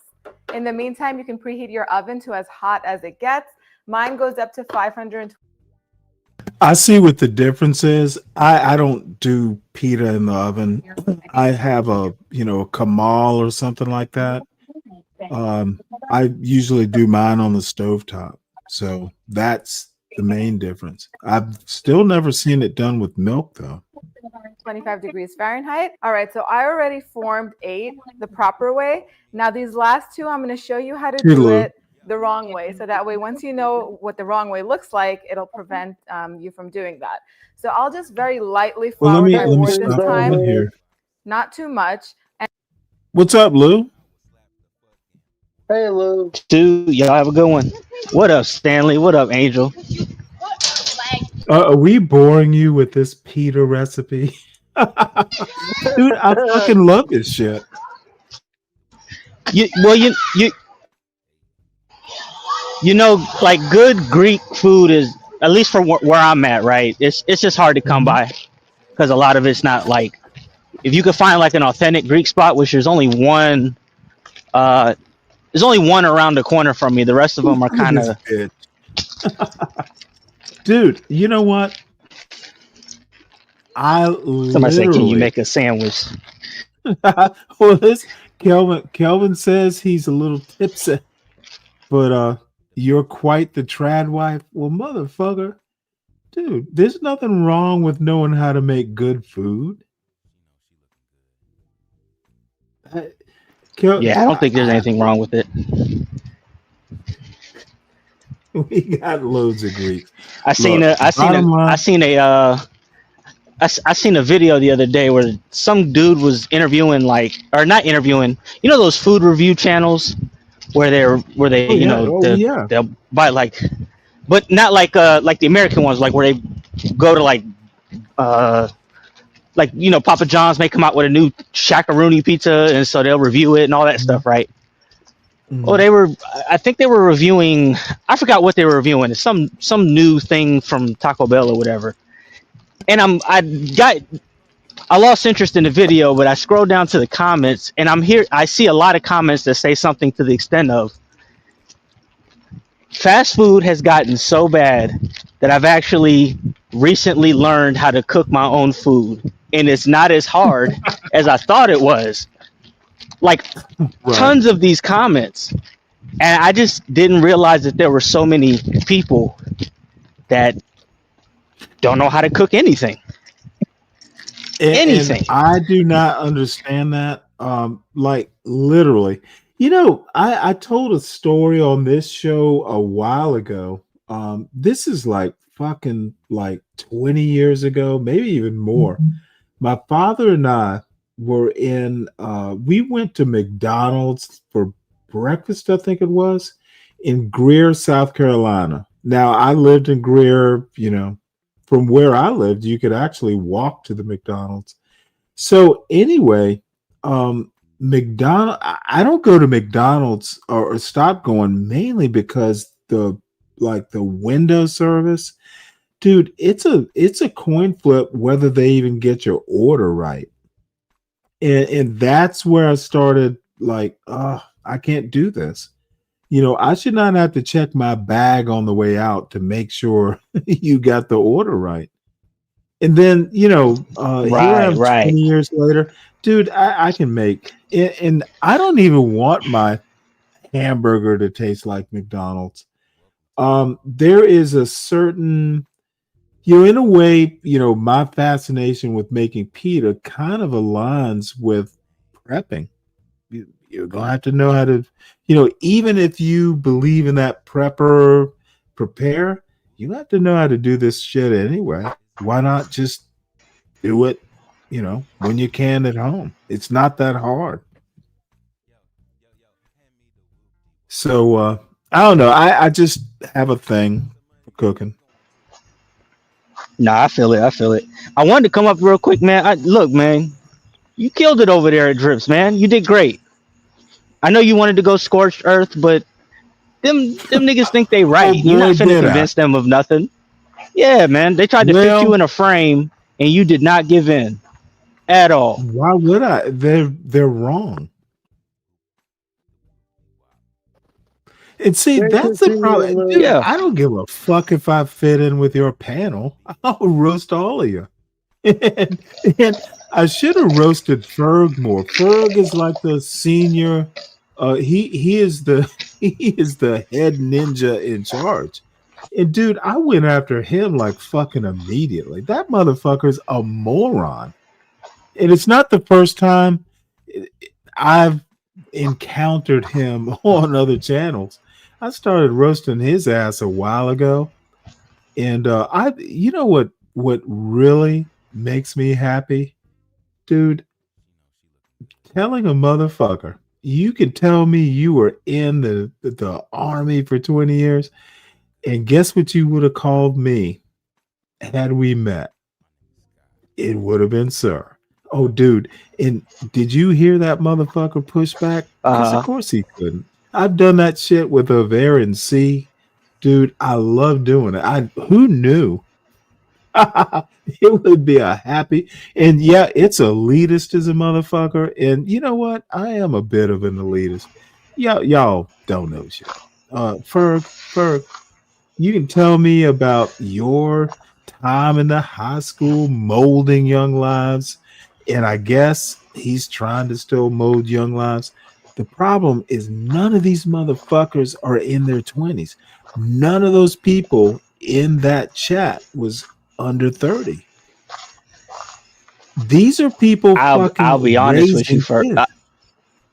I'll be honest with you. I see Ferg on panels all the time, but I never hear. Not that I don't hear anything that he says, but it goes in one ear out the other. I've never listened to what he actually says on a panel. He's like a filler panelist. Like he's the person that you don't really care what he says, but the next person who says something off of what he says, you're interested in that. The before and the after. You're not really interested in the middle. Well, let me tell you something. You gotta listen to these people. That's why I was able to go up there and take their own words. Dude, I love taking their own points and like, didn't you say this? That's why I was able to just go up there, dude. Settle on an age. I heard 40 and 20, and they want to go to 16. They want to go to 85. I'm like, this is why I think you're all. And again, I love Drip. I think he's one of the best hosts on the shows I go on. That's why I went up there in the first place, because he and Shanika. But goddamn, dude. Literally, I'm talking like normal shit. It's like these people literally think treating your 20-year-old daughter like she's a high schooler is normal. If you raised her right, she's gonna be like, it wouldn't be an issue. Motherfucker, you raise your kids. What if you die? And you're not here to meet her little 40-year-old boyfriend. dude, these people do not know how to raise kids. Dude, it drives me fucking nuts. Yeah. You want to Yeah. sit here and stand on, if your 20-year-old, see, this is the other thing. If your 20-year-old is living with you at home and she's bringing home her 40-year-old boyfriend, you're the problem. You didn't raise her right. I didn't get around to that part. Why the But fuck? but Stanley, that's why they're willing to crash out when she brings that 40-year-old home. Like, now, I don't agree with that shit either, but as an adult, You know this what? is your I decision. have no problems with it. But like if my son, and they tried that bullshit, if my son actually brought like a 40-year-old home, oh, there'd be tons of questions. But did you hear the part about, hey, go sit out, let me talk to this person one-on-one? I'm not gonna motherfucking talk to the both of them. I raised you, daughter. Let's you and your daddy talk one-on-one, and your little boyfriend can wait out in the parlor, or you can go home and call us back. The worst thing you can do is put that child, and she is a child, but she's also grown. Dude, these people, I fear for their children. I What the fear for them fuck because are they're they gonna do doing? something. They're gonna do something retarded just based off No, of the they're going to, decisions. well, it'll never come to that, but dude, what if the dude is like a 40-year-old like doctor? And see, this is the other thing, and I was gonna bring it up, and y'all will laugh at me, but do you remember Guess Who's Coming to Dinner? Uh-huh. I'm sorry, do you remember? Well, Dr. Prentice, the Sidney Poitier character, was older than the little white girl, and her parents tried that shit, and she's like, "No, I'm in love with him." He was. I don't think they ever gave a number of years. It was a May December romance, not by 20 years, but that was one of their problems. He was way older, he was more accomplished. That's why I brought up the doctor. The dude was like some world famous or budding world famous doctor. And you know what? The younger girl, and let's take race out of it, her parents had some problems with it. If you watch the Uh-huh. movie. So anyway, dude, it hurts my feelings to see these kids, and I'm calling Ferg a kid. I'm calling all those motherfuckers a kid. Dude, y'all just don't even have a good frame of reference. If you literally think that I'm going to sit here and listen to your hood framing, motherfucker, why are you doing this? It's stupid. It's unworldly. Why do you think you have a point? Telling me what it's like in the hood, and I used to go back and forth with John Galt.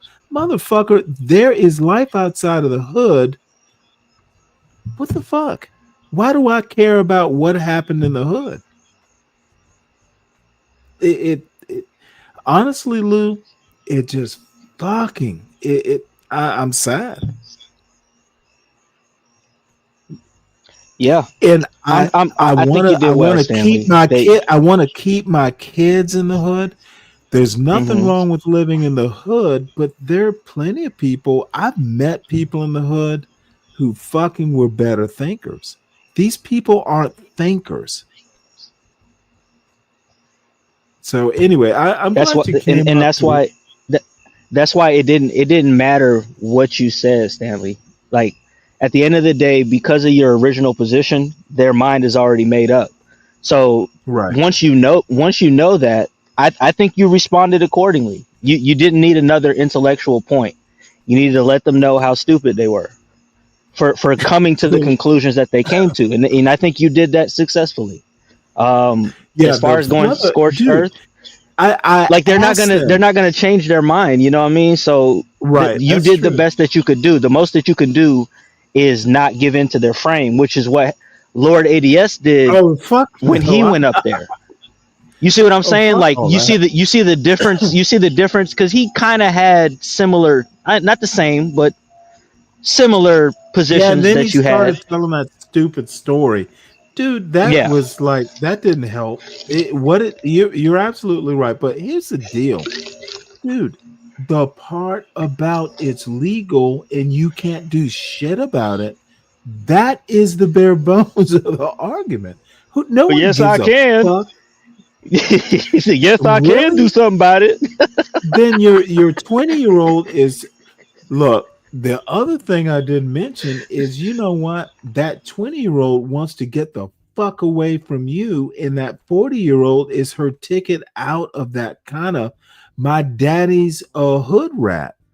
Dude, motherfucker, if you are literally, oh god damn it, I should have done better. I should have asked which one of you motherfuckers is still wearing your pants down past the cleavage of your dumb ass.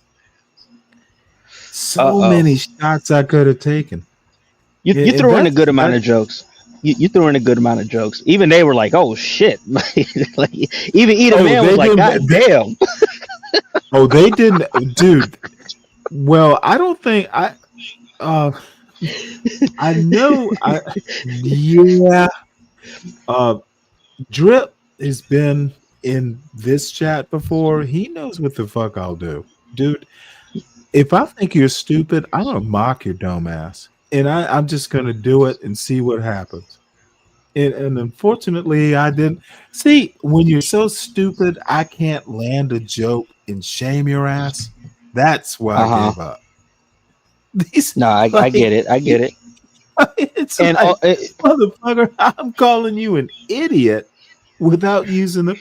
They had to look up weird versus unusual. Oh my, you know what? I gave up then. You literally had to look up. What the fuck? You all are over 30.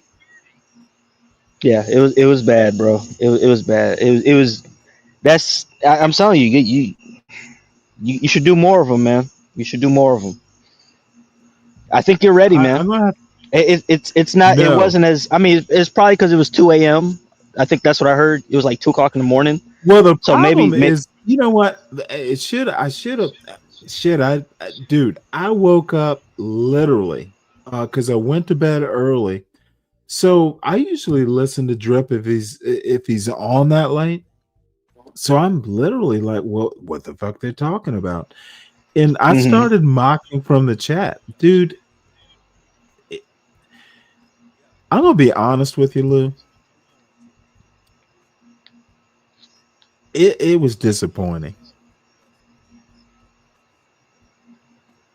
And you know, it's this is 2025. And it's not because they're black, it's not because of the culture, it's not because they're not trying hard. They're not trying. They make jokes. Dude, they're not trying. They are literally happy with where they are. Yeah. And there's nothing wrong with that. But what I'm saying is, motherfucker, if the actual goal is to raise a child that is smarter than you, dude, that's literally how I raised my child. I expect that motherfucker to be a millionaire. I've literally told my son, look, you need to be your goal once you get a job out of college, you need to be aiming at retiring at like 45 to 50. And if it's before that, dude, you want to be able to fucking at least follow your passions. Right. Just motherfucker, he's a smart son of a bitch. Maybe he'll get bored with the bullshit and want to, like, you know, unfortunately I've read too much, you know, W. Somerset Mom, you know, The Razor's Edge. Motherfucker, I'm bored. I'm gonna go to the Himalayas. And dude, that's why you read books, to know what's possible. Shit, my son may be a drone till he's 80, but well, you're not gonna. I can black tell you people, this: if she brings home a 40-year-old and you beat him up, you're not gonna know what's possible down the your line. ass is gonna be in jail. That was like and the dumbest shit. and she's still gonna want him. Oh shit, she's gonna want him more. He's gonna be a hero. She's gonna lick his wounds literally. Uh-oh. So yeah, man, you did well, man. I know you wanted everybody to bend the knee to your will because you're used to that shit over Yeah, here, god but damn it. on the road, you did very well. You did very well. Lou, coming from you, that actually means a lot. Dude, I am weak. Honestly. Nah, I tell you, if you crashed out, I would tell you. I'd I'm tell you not, if you did dude. horrible. Dude. Why would I crash out? They I did get a little annoyed, but I did the right thing at the right time. I just thank God. I did learn some lessons though. Don't go up on a foreign panel drunk between between last night and Bomb Cherry. No, if I'm gonna do it, I'm gonna have to be stone cold sober because that's the other thing. Half those motherfuckers were high as a kite. And they wanted to do, they weren't arguing in their right mind. And that's the lesson I learned. If I have to go into foreign territory, I need to keep my wits about me. Yep. So yeah, it seems like you learned from the Bomb Cherry incident, and you came into motherfucker. you you approached this with a different idiot. strategy, and it paid off. Yep. Well, Lou, I think just don't go into foreign territory. Dude, I thought I was just going to win it on bare wits, even if I'm drunk. That's the lesson I learned. Don't fucking do that. Uh-oh. No, that's a lesson. Don't, if you're going to go up into someone's midst where they're in control, at least be able to control yourself. So, yep. Even old Negroes. Yeah, man. Back to the pita. Yep. And then, motherfucker, I back to Angel. You still there? Yeah, I'm still here. What's up, Angel? Have we bored you to death? No, I'm listening to you guys. Angel knows. He done been up against the world several times on these panels. He knows. He knows what to do. You know what? Actually, who is the Portuguese guy you went up? Dude, you fucking destroyed him. God damn it, I can't remember. He's still around, kind of famous. Angel, you're pretty good at this debate stuff yourself.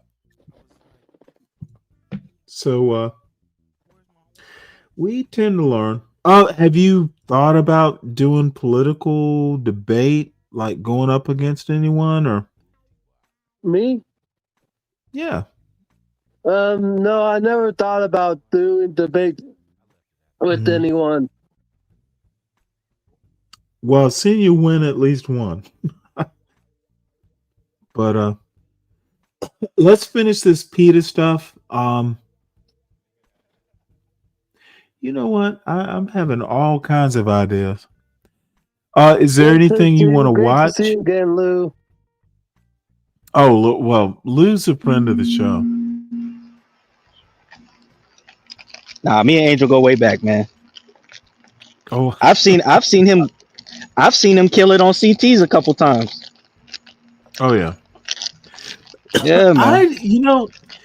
It's so weird. I like I said before, I actually, CT, shit, the first time I entered this sphere was on CT show.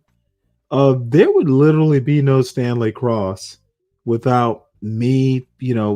I still remember CT. You know how he likes to skewer liberals, and I went. CT got curious. It was a one-on-one, and you know what? CT said, Stanley, for a liberal, you're pretty cool. And you know what? That kind of was like, well, shit. That's enough. Yeah, that's enough. Well, it took some time. I've had other sources. But CT's always gonna have my respect, even if I think he's a racist, and he knows what I think of him. But the motherfucker is a good impresario. He knows talent, and I'm not saying I'm talented, but he put the notion in my head. So shout out to CT, and believe this or not, he has been in my chat in the mornings a couple times. So there you go, what man. can I say? Hey, I gotta go, man. I'll talk to you later, all right? Luke, Talk to you later, see you later. Peace out, fellas. Peace. And Dave, I hope you're listening. How are things going? And I know it's ridiculous because you have better things to think of, but Deacon Dave, you are one of the friends of the show And I we can care feel about. that. So, and I say we, and I mean we. Not just me. I'm not getting all mawkish and bullshit. So let's watch the rest of this and then we'll move on. The dough is a little sticky. This is a very tender dough, so it is going to be sticky. And Yeah, now I'll with show you that the damn difference. Do you milk. remember how when I was rolling before, it was really moving around very easily? Yeah, you You're got to going to see swirl that. because I don't have enough flour. First of all, it's going to start sticking Yes. to my rolling You pin. need to You see that? roll. You need to See how it's roll that sticking? rolling pin in the flour too, ma'am. And then what's going to happen is it's going to start to stick to the board. You see how it's sticking to the board instead of Well, moving sticking around? to the board You is see a it's good being thing. stretched out on the board. That is going to create more of a flatbread type pita, similar to like That's a naan or interesting. something like that. That And is it's still going to interesting. be tender. It's Never still going to be thought about it fluffy. that way. It's still going to taste good, but it's more likely, more than likely, actually, it's not going to form a pocket. You see You what know I what? mean? I never knew How that. it's being stretched instead of rolled out. So here they are. These two loners, they're going to be flatbread. They're not going to have a pita pocket. I'm going to set them aside, and when they're ready, Oh, we're and gonna by pop the them way, and just so that if you're in the Middle East, that's where I first became aware of pita. These 30 years ago. Both are delicious. You can find both. The pockets are just fun. Kids will love them. God damn it. Now I have to fucking make pita bread, damn it. we can tell the difference. I covered this with a green towel, and the other 8, they're on 3 other trays. I cover them with white towels. So once you form all the pitas, you're gonna set them aside and just in your house. You don't have to put them in these are not gonna fit in the dryer. So The first time I tried to make pita bread, the recipe called for linen, like you lay your pita bread on linen. And cheesecloth is close enough. And this is, dude, you don't need linen. You can treat your pita and still get a pocket a lot rougher than she does. Her pitas are going to be like way more restaurant quality. I'm a home pita guy. I wouldn't even waste my time with that. Just set them aside in a warm part of your house or on your kitchen counter. You want them to be covered with clean kitchen towels so that way they don't form a crust on top. And you want to let them rest for 30 minutes. Now, in the previous video, I did use semolina flour. And if you like that texture, most of you like it. And I did get a few comments where they didn't like that texture, so you can leave it out. I didn't use the semolina flour today just so I could demonstrate that it is not a must-have ingredient for this recipe. You could just Cover them, set them aside.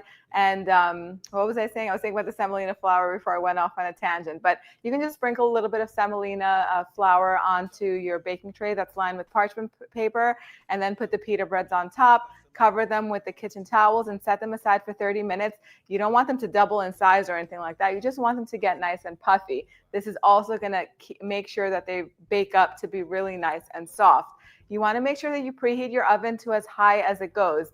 Some oven temperatures can go all the way up to 550 degrees Fahrenheit. Mine goes up to 525. So the best time to do this is once you're rolling the pitas out, let your oven start warming up because you want it to be nice and hot.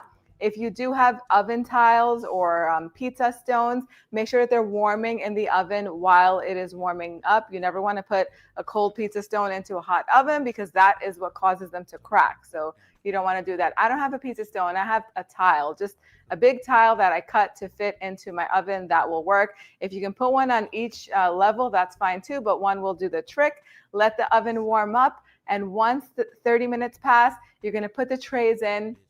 You could really put them in all together, one on each level. And then as soon as the pita starts to puff up and create that beautiful bubble, it's going to balloon up. It's going to take about 3 to 4 minutes or so, depending on the oven. Try not to open it too much. If your oven has a window and you can peek through and turn the light on, that is perfect because each time you open it, heat escapes and the temperature drops. So once they fully balloon up, then they're going to be ready. So they're going to look different than if you've already used the stovetop method, like in my previous recipe.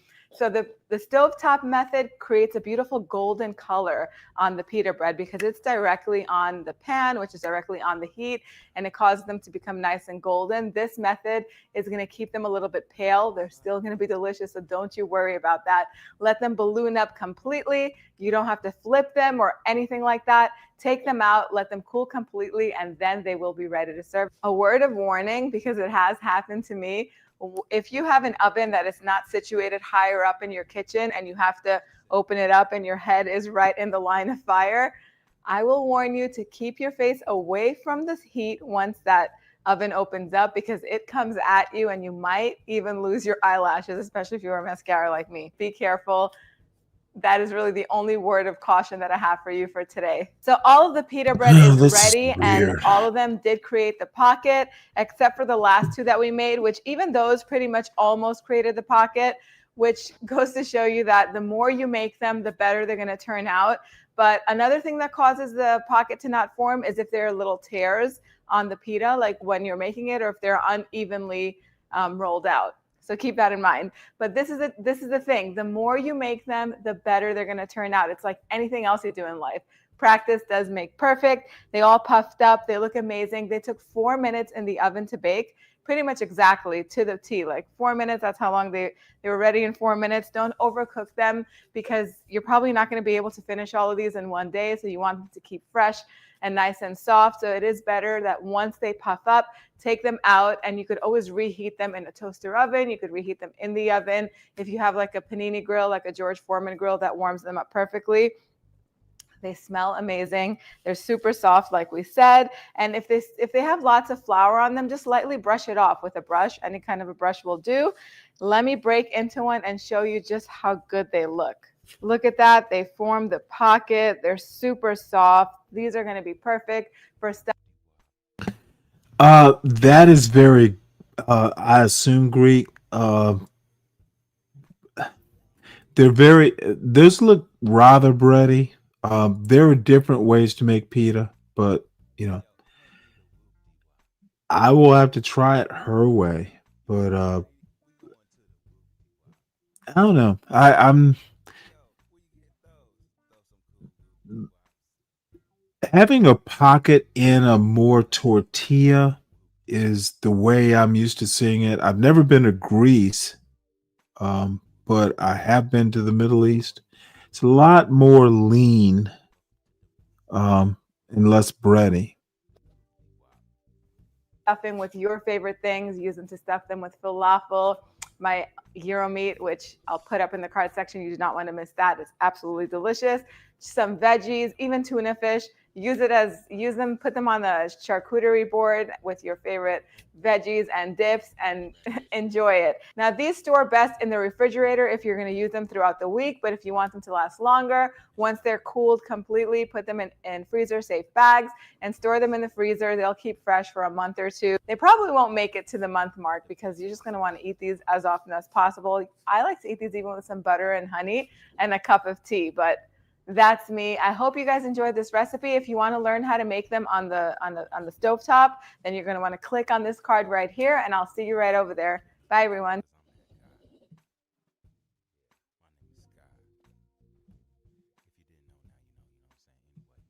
Oh my Lord.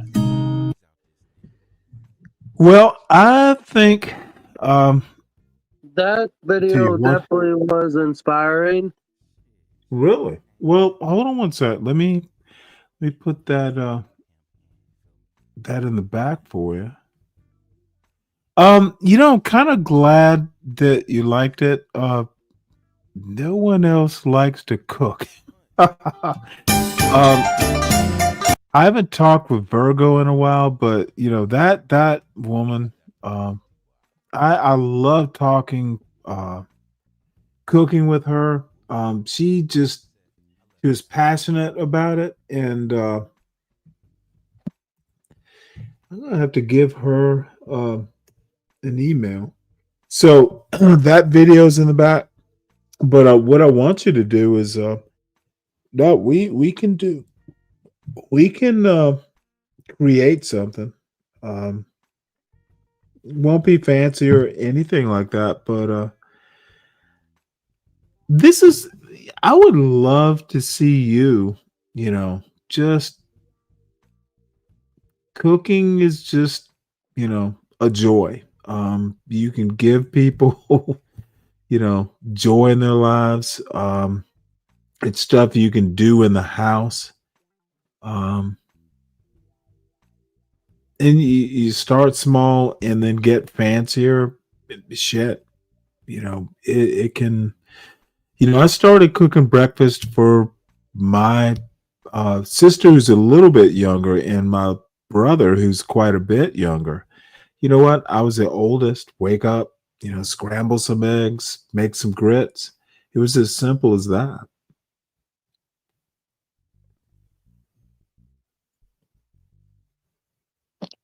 Did she make it on that cooking show?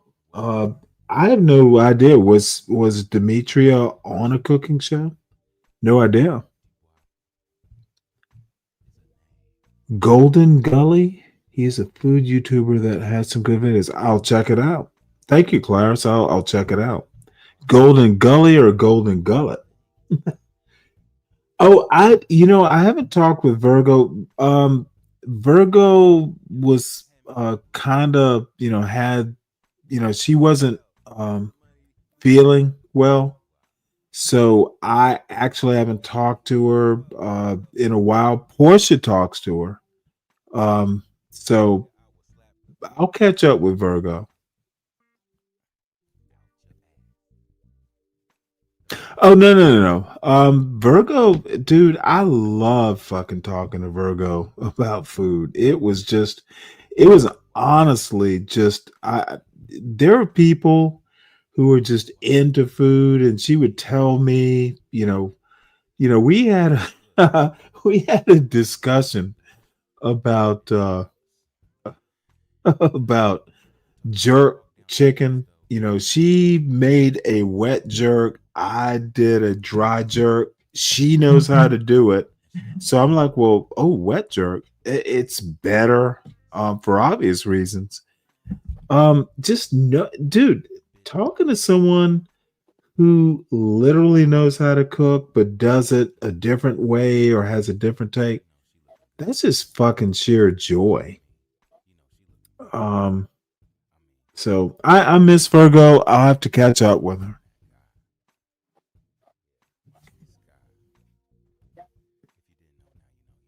Oh yeah. That was something she was working on, and I just don't know. Honestly, not even being coy. So I don't know. I think I've reached my limit. I've had enough beer. I have to go lick my wounds, dude. Angel, you better not be a stranger.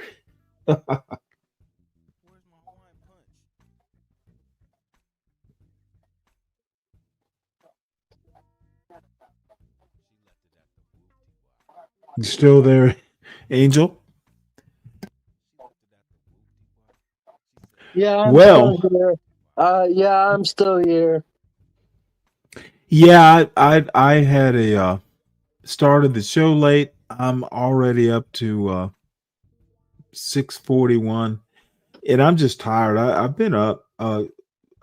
This drip show happened at like 2 o'clock this morning, and it was so, I won't say it was upsetting, but I was so like, why didn't I just tame these people?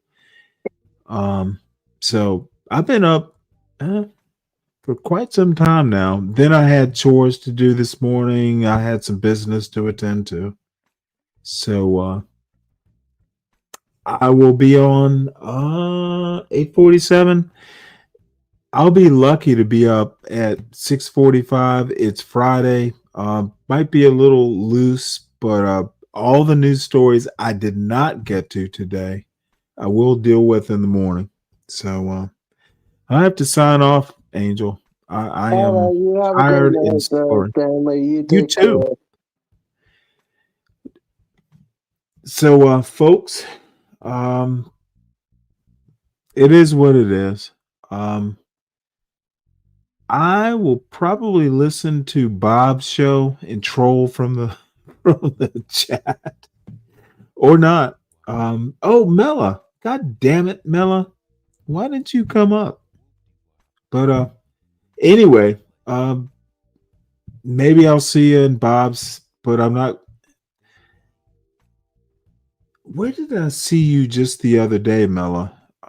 It was on another show, a show I don't usually go to, but anyway, I will try. I will be on tomorrow morning. Probably not at 6:45, but who knows? Um, and all the news stories I didn't get to today, I will try and cover if they're still relevant. And anyway, oh, by the way, let me show y'all. And God damn it, where is Tough Guy? I did. This is Tough Guy's music. And I got a wild hair to deal. Like this is what happens when old people get creative. So this is what I did for the opening theme, and then you'll see the closing theme on the way out. But it's a little clunky. It's not elegant, but this is the opening theme that I will use tomorrow morning, and I used today. So just bear. It's only a minute.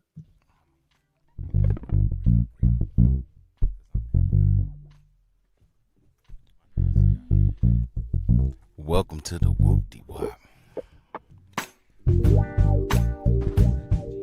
The Whoop-De-Wop is a name. The Whoop-De-Wop is a place. The Whoop-De-Wop is a thing. The Whoop-De-Wop. Yo, hand me the Whoop-De-Wop. Yo, you got some money? We going to the Whoop-De-Wop. Yo, where you get those? Throw some cool Whoop-De-Wops. Nigga, I will slap the fucking Whoop-De-Wop out your ass. The Whoop-De-Wop. Now that's a little bit of a rugged ending, but I like it. We will have to deal with it. I'll refine it. I think there's some things that I could do with that. With that base picture, it's too rectangular. Maybe soften the edges, but we'll see. Who knows, Mela? Figure it out. And this is my outro. I will see some of you in the morning. There are things to talk about that are more relevant than my experience on that show. So this is the outro. See y'all in the morning.